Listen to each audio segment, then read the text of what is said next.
Hello, kids cook real food. Katie Kimball here for the Healthy Parenting Connector. And I have to say, I am personally incredibly intrigued by the topic that has naturally bubbled to the surface through conversation for today. I actually didn't know what I was going to record, what I was going to talk about in today's episode. And then I had a conversation with someone who's a holistic health coach. She works with moms who are just trying to get healthier in all the ways, right? Holistic, front to back, top to bottom, inside and out.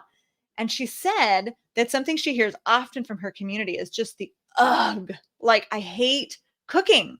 This is so hard. I just hate cooking. And she wondered if I would speak to her community about how to, maybe it's saving time to make the cooking go faster if you hate it, or how to like infuse more joy into the process of cooking. And so I took some notes, and I will be honest, I'm, like, on the fence, and I'll tell you at the end, like, where I'm landing here as far as, like, do I hate cooking? Do I love cooking? Am I in the middle? I came at this as someone who was neither. I don't think I hate cooking, I don't think I love cooking, but I was trying to imagine and project, like, what are the holdups? What are people finding that's, like, the friction points that makes them say, "I hate cooking?" And my predictions were so poor, and so, like, lightweight, just not developed enough because I threw this question out on my public kitchen stewardship Facebook page, and 125 women, mostly women, couple guys, chimed in. 125 within like a couple days. And I thought, oh my goodness, I have clearly struck a nerve. Okay. This is a much bigger and deeper seated problem than I anticipated. And the answers were so much more varied also than I anticipated. And had so much more like emotion and sort of pain behind these answers. And I just thought, my goodness, like, we need to talk about this. We need to talk about this. So I want you to look at this episode as a back and forth, as a conversation. I would love to hear from you after you listen, what you think. Like, am I giving even actionable steps? Because I'm going to do my best. I love playing detective. I love solving problems. I love solving other people's problems better than I love solving my problems, which is probably why a lot of people, say they hate cooking because they don't want to solve their own junk. We don't want to solve our own problems. And I hope this is helpful, but let's just keep it an open conversation.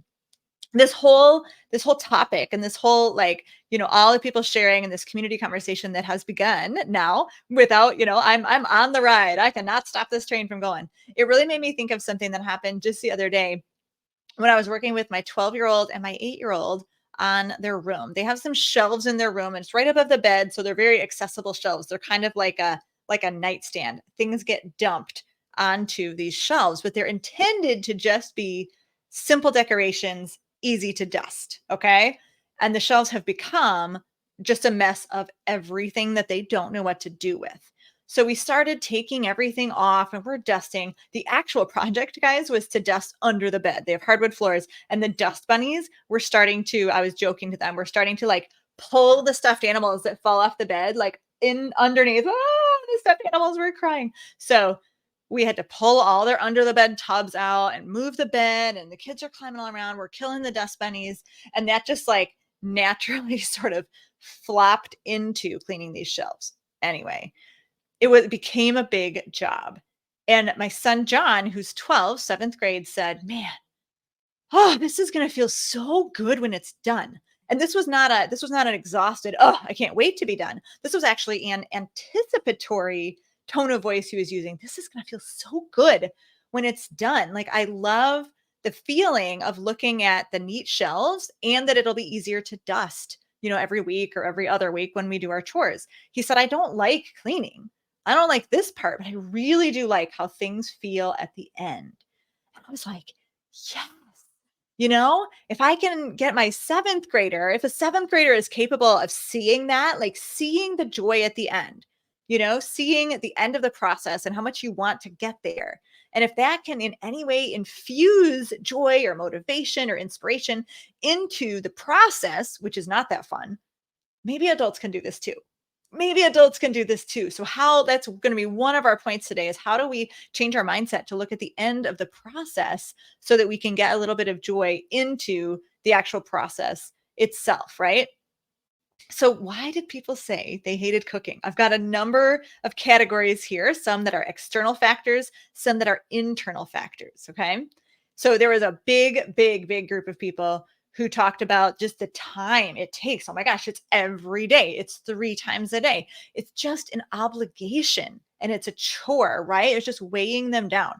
Many people felt like the time spent cooking displaces other tasks that they want to do, right? I wouldn't mind spending that time cooking, but I have so many other things I need to do. Ugh, there's just that tension. And I am raising my hand because I absolutely feel that tension almost every time I walk into the kitchen. It's like, "Ugh, I do not want to stop what I'm doing and go cook right now." The cleaning up. Oh, this was one. I don't know why I didn't think of it because I don't love dishes either. But the cleanup was the roadblock for many women. They don't like cooking because they don't like the cleaning up. Oh, we're going to tackle that one immediately. The rest of these, the answer is going to plunk right to the end of this episode because or of this lesson because it's kind of like that's all the tips, all the tips. We're going to do all the like philosophical mental roadblock mindset stuff first and then the practical tips. A lot of women also just say, I'm so tired, so exhausted by the end of the day, especially those who work full time and are walking in the house at 5:30 and then it's just the next thing on their list. So the time it takes, we can shorten that up through many strategies. It's basically everything I talk about over at kitchen stewardship. But let's talk about the cleaning up. I feel like unless you're cooking just for yourself, which is the reality for some of the ladies on, my Facebook page, but not very many. Most of us have at least spouses, if not families. You need a family team. Okay. Since the moment my husband and I got married, it was always whoever cooks never has to do the cleanup. The other person does the cleanup. And I should never say never, right? Sometimes we do, but the cook does not clean up. And that has continued to this day. All of our 4 children in my household have after meal chores, including putting away the food, wiping down the surfaces, doing the dishes, sweeping if that needs to be done, etc. If you cook, whether it's a kid or my husband or me, whoever cooks, their feet goes up, right? They get a break. So I would highly recommend if cleaning up, if the dishes are so much of a roadblock that you don't even want to cook for your family, you need a team. Okay. And yes, everyone else is busy and tired too, but sharing the load is powerful. Sharing the load gives everyone a little rocket boost forward. And I think it's important for our kids and spouses to know that we all work together on this team, right? Everybody eats, everybody participates in as much as possible. Now, some of my time saving tips will also save on dishes. That I am going to hold for you to the end. Now, probably the most common answer on this Facebook thread was one I didn't see coming. Not like I read it, my jaw dropped open, never saw this one coming. Many women said that it's an executive dysfunction problem. They do not have enough focus to get through from the beginning to the end of making the meal. They lack that concentration. For some women, it's really hard to make the plan, to get that plan in place because of executive function. One mom said, it takes all my focus to do it well. And then I've got kiddos needing my attention. I feel like I can parent well or cook well, but not both at the same time. Oh, this breaks my heart. And I totally get it because I can multitask really well, but it definitely slows down my cooking if I'm chit chatting or if I'm hanging out. So we need to figure out a balance. So what can we do if planning is the problem? I have a handful of tips. First of all, there are so many meal planning services out there. They're fairly inexpensive, right? They might range from I don't know, $7 to $30 a month. This is not that much to get family meals on the dinner table and to feel like you are in control, to feel like you're not spinning out of control, right? So Real Plans is awesome. Don't Waste the Crumbs has some incredible recommendations. I'll make sure that, links are shared wherever this video lesson is shared. Don't Waste the Crumbs has a meal planning boot camp, Frugal Real Food Meal Plans. My friend Allison runs Prep Dish. Prep Dish is all about that batch prep. So you do 2 hours of prep on a weekend or whatever day works for you for the whole week of meals, but you don't have to figure it out. For all these meal planning services, you don't have to do the thinking. You don't have to make the grocery list. You don't have to do all the planning. There are all those meal prep kits where they actually send you the food. Those are much more expensive, but again, the plan is there, the food is there, and that may just be the boost you need. Now, again, there's a cost there, definitely. So that one's not, I don't think that one's for everyone, but it may work for some. Another disadvantage to the meal prep kits is that you're stuck making exactly and only the meals that they send, which could be new meals, which could not jive with the family's preferences. That's another whole topic entirely. But things like real plans, for sure, that is completely customizable. You can use your own recipes, you can use recipes on the web, you can use recipe suggestions from real plans, and you can switch it up. And the software follows along and makes your grocery lists and your prep plans for you.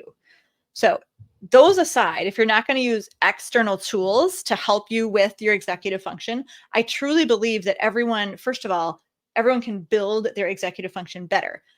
Our brains are not going to work as well when we are distracted. So, when can you do the planning when you're not as distracted? That might be the end of the day for some of you. That might be the very beginning of the day for others. So, I was thinking, like, what are those executive functioning skills that when you're distracted, it stops progress? Okay. So, I can actually see a landing zone on people's counters where you're getting out all of your tools. Right. If you need a microplane grater or a certain spatula or a certain pan, right? You get out all the tools that you possibly can. You get out all the non perishable food you possibly can and put all the perishable food ingredients in the same area in your fridge, such that when you walk into the kitchen and your kids are in your ears, or you're feeling a little distracted, or it's just the end of the day and you're tired, you don't have to think, what do I need? You don't have to go back to that blasted recipe 50 times and go, do I have all the ingredients? I keep getting distracted, right? Because you have them all because you did it in a quiet space. Then you can just start working through it. I even think it would be helpful the night before or the morning of to visualize, go through, like imagine yourself making that whole recipe, because that's going to give you, again, a rocket boost when you might be a little distracted. And it's going to help you think about all the tools that you'll need.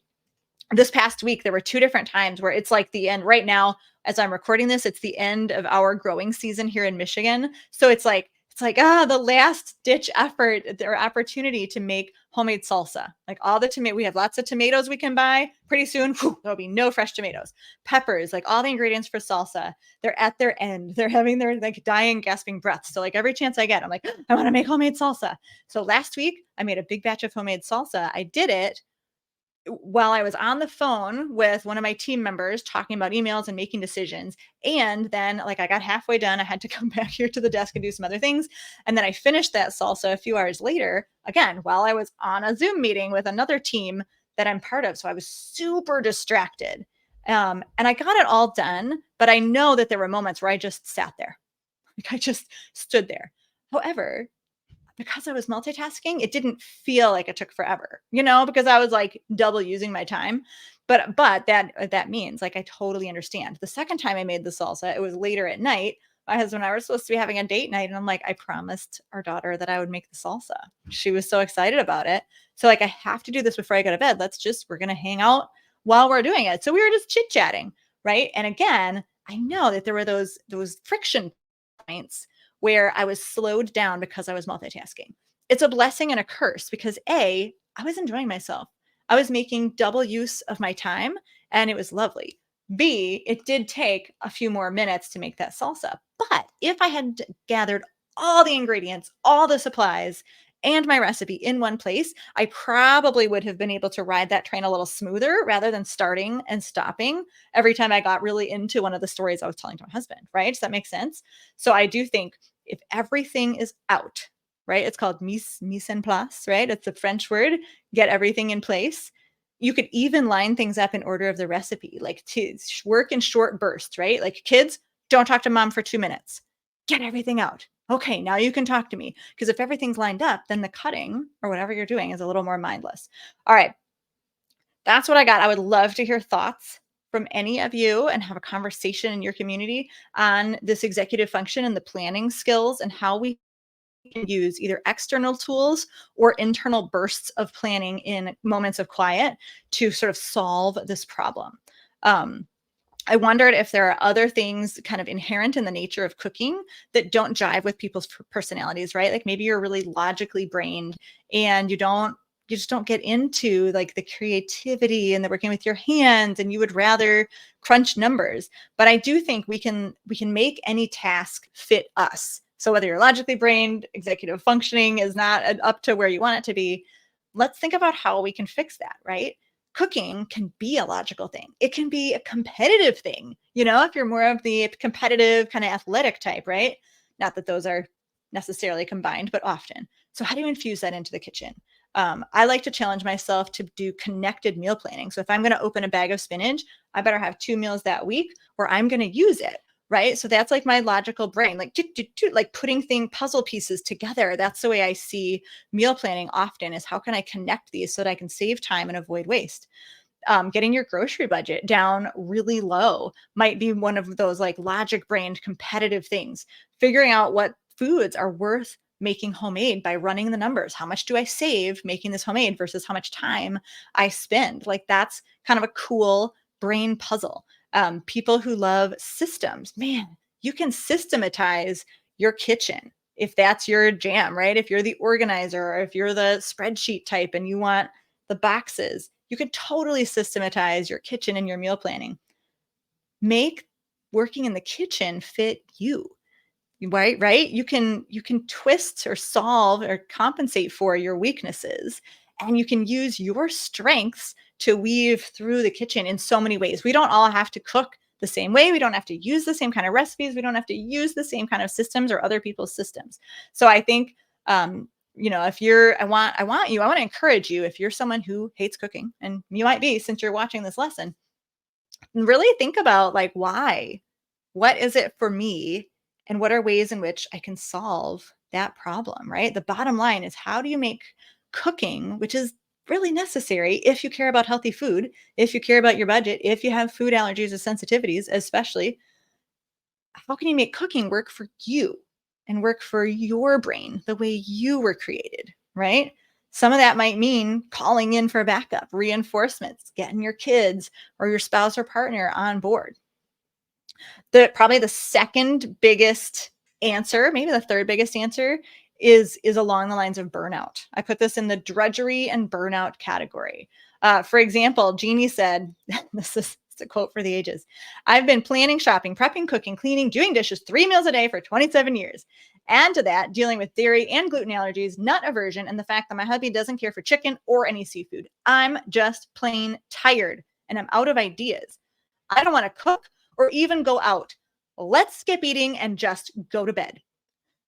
Many people agreed with Jeannie, including Sean, who said, Amen. I keep saying that I wish I could just take a pill which provided necessary nutrition and call it good. Okay. So there's a whole cadre of people who are just tired, just burned out. We're seeing food as this necessary but boring means to an end. It's the toil through which we must go through so that we can just survive. Ay, ay, ay, ay, ay. I do think that there's a mindset shift that needs to happen. And I wish I should have been talking about this first, because here's the thing. If we're looking at cooking as a chore, a time suck, drudgery, a means to an end that is just nothing more than necessary, goodness gracious, of course you were never going to like it. We'll never like it, even if we find some things we like. If that makes sense. If it's just drudgery. So I got to be a little bit of I've got to be a little bit of a motivational speaker here. Look, I can speak, right? I can put words together. No. Okay. Everybody messes up, right? Here's the thing. We've got to cook with the end in mind. Okay? Cooking, yes, it can be seen as that chore, drudgery, obligation, got to do it, necessary, bleh. Or we can say it is my honor and my privilege and my calling to nourish my family. It is a gift that I can give my family to cook for them with love. Now, do I get stressed out about cooking? Yes. Do I throw food on the table angrily sometimes? Yes. Am I speaking to myself? Yes, because that's not ideal. I don't want to do that. I don't like the person that I am when I do that. I would like myself and you to see cooking as a gift to your family. I would like us to see it as nourishment, community, building a culture, building a family, building little bodies, right?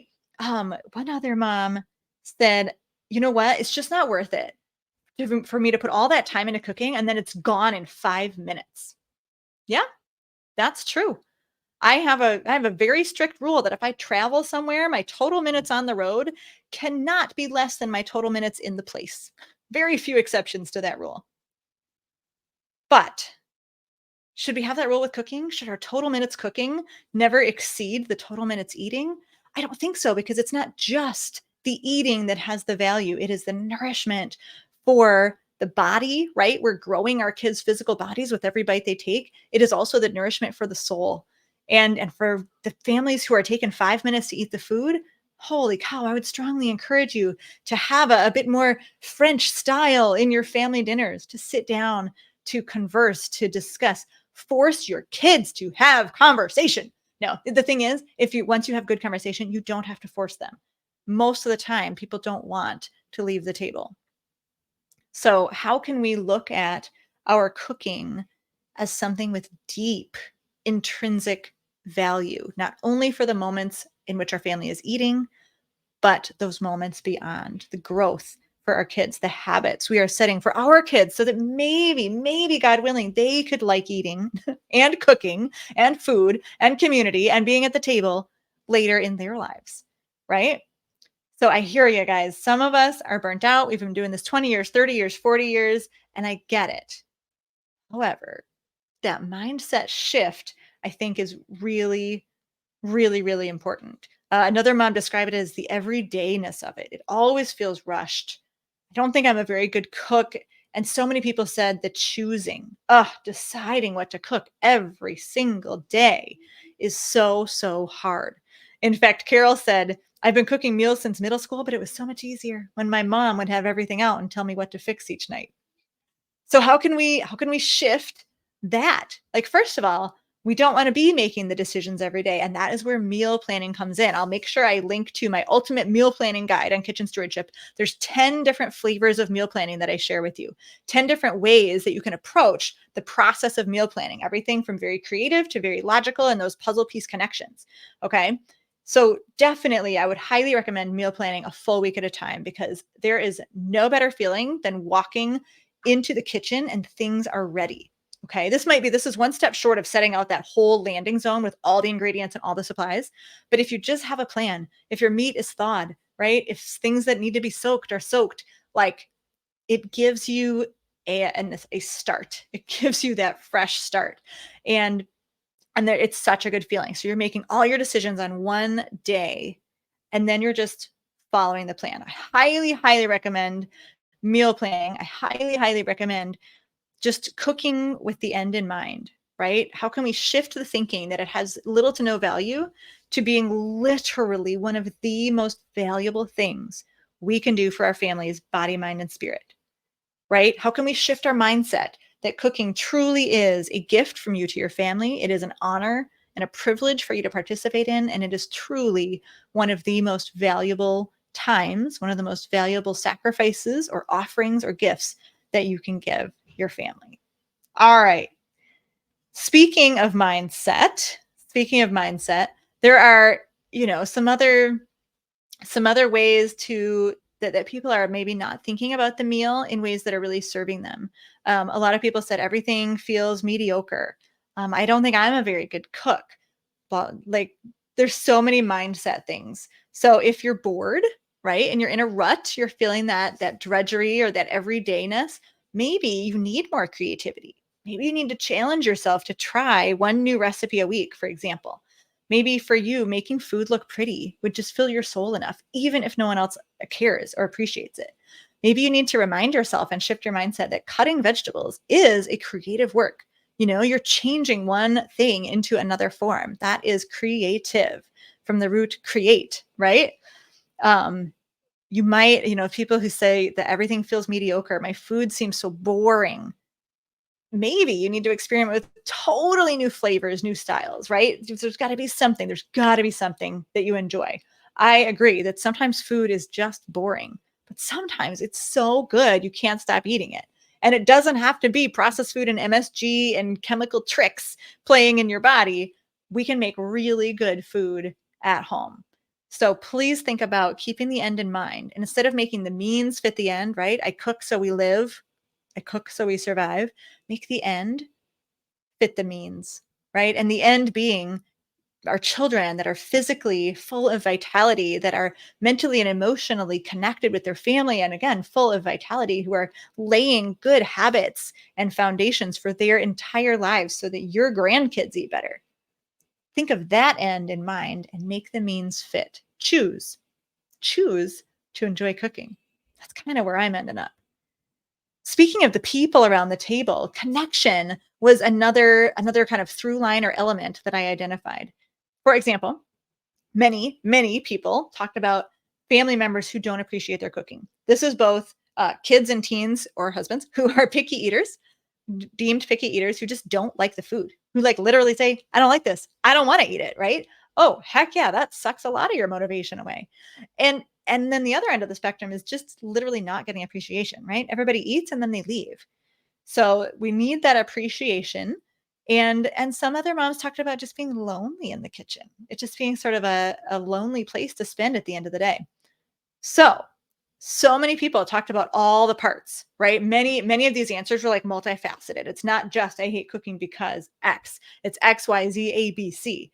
So there's the shopping and there's the dishes. Guys, where is your community? Where are the helpers? We've got to pull in our family. And I know it may seem harder at first to teach your kids to cook, or it may seem harder at first to change the routines and the pathways that you have set with your spouse or your partner. But oh my gracious, is it worth it? There is nothing more connective than working together toward a common goal. It's going to bond you to your kids and to your spouse, to your partner. It is so worth building an attitude of gratitude, or so worth building a sense of family community and responsibility. My eyes skipped down. Second is please create an attitude of gratitude. No matter who cooks, whether it's you, another adult in your house, your kids, and no matter who helps, let us thank each other. Okay. We know that that appreciation can create more motivation. I was just talking with someone today who said, yeah, I don't know where it came from, but my 4.5-year-old has suddenly been like, Mom, this meal's the best. You're the best cook the last few days. And she said, yeah, absolutely. I felt a little boost, a little more motivation stepping into the kitchen the next day. But it's up to us to create that culture. So we need to thank others. We need to remind our kids and teach them to thank us. And then finally, it has to be said, I work with parents of picky eaters quite a bit in a membership group we have, and a No More Picky Eating challenge I run a few times a year.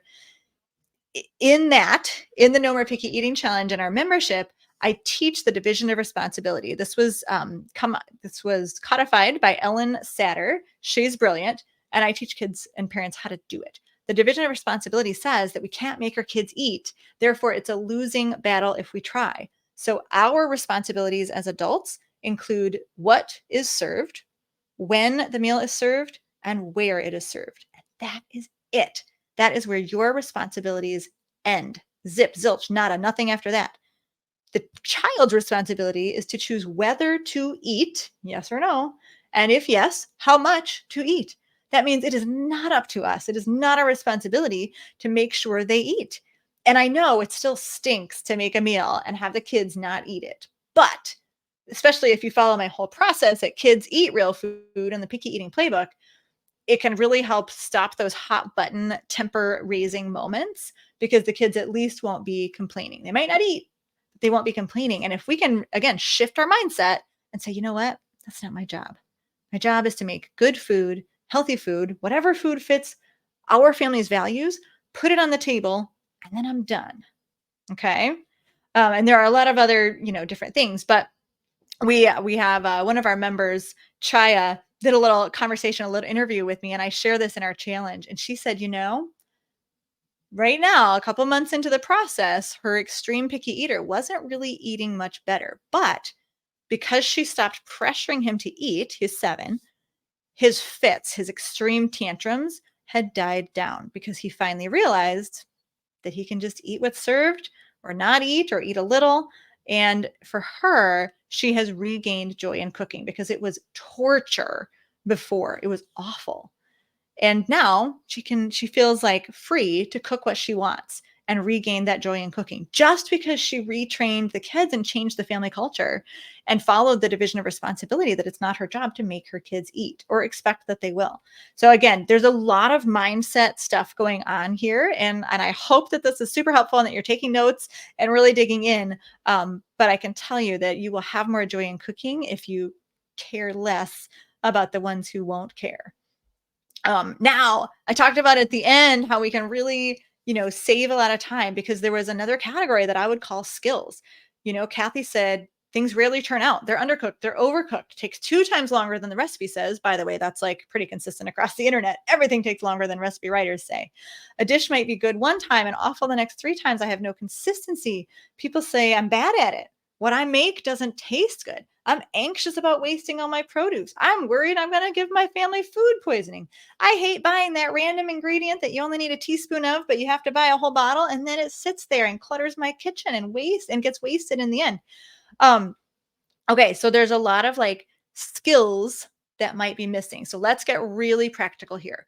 I'm going to give a hat tip to Marcia, who said, in the past few years, I've found a number of online resources that give me recipes using items I already have in my pantry or that I regularly always have on hand, just prepared in different ways. She said, you know what? It worked. Cooking is more enjoyable now. Use the resources that are on the internet. You can even ask ChatGPT or an AI tool now, hey, can you give me a recipe that takes 20 minutes, that's kid friendly, that's for a novice cook, that uses, A, B, and C, broccolis, mushrooms, and rice or whatever. And freakily enough, ChatGPT can apparently give you some pretty good recipes. Or you could just shop at Kitchen Stewardship and look there. All my recipes I feel like are pretty normal. So if you're struggling with that inconsistency, we can all learn, right? Even as adults, you need to choose recipes that fit what you have. Like if you're so uncomfortable cooking, don't experiment. Don't go crazy. Why bother with a recipe if it includes something you don't have?